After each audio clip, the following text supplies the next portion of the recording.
God can radically change your life in an instant.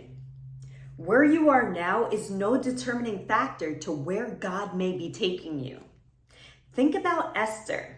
You think as a little girl she even considered becoming queen? Or Ruth, when she decided to go with Naomi, her mother-in-law, back to Jerusalem, her intention was to be loyal to Naomi. Her intention was to work to take care of the both of them.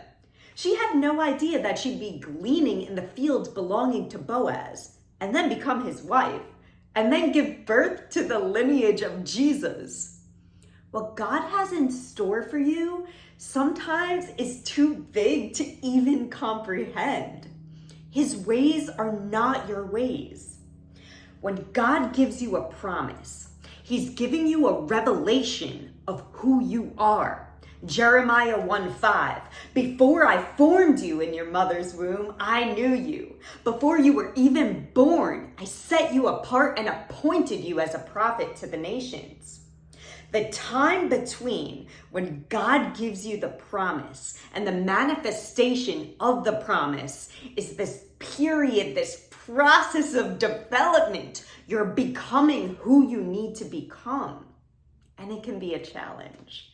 But if you perceive the season correctly, you'll be able to transform into the person that God destined you to be.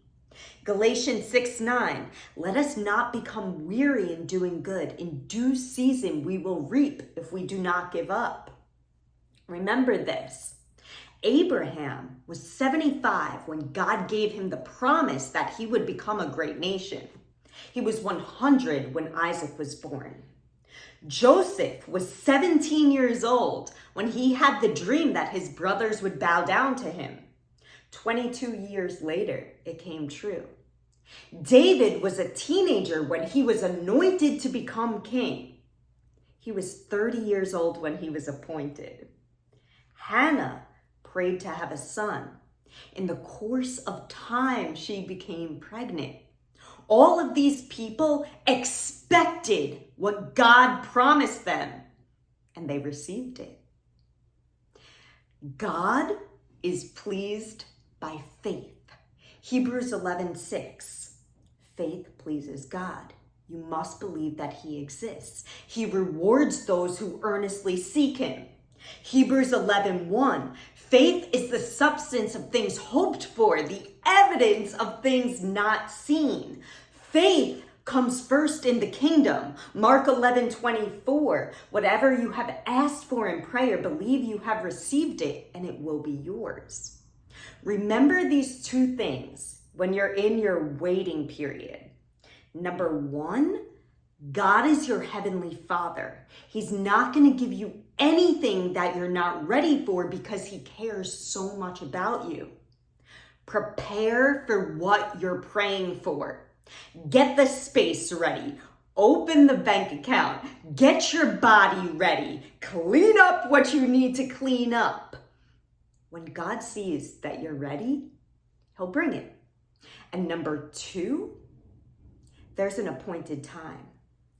The appointed time, it's known as a Kairos moment. It's a time that God has already set. It's when you're ready, when the people attached to your promise are ready, when everything that's attached to it is ready. Don't worry, it's gonna happen. If God said it, it's gonna happen. Habakkuk 2:2, remember this. For the revelation awaits an appointed time. It speaks of the end and will not prove false. Though it linger, wait for it. It will certainly come and will not delay. God's timing is a divine setup. You're going to be ready. The people are going to be ready.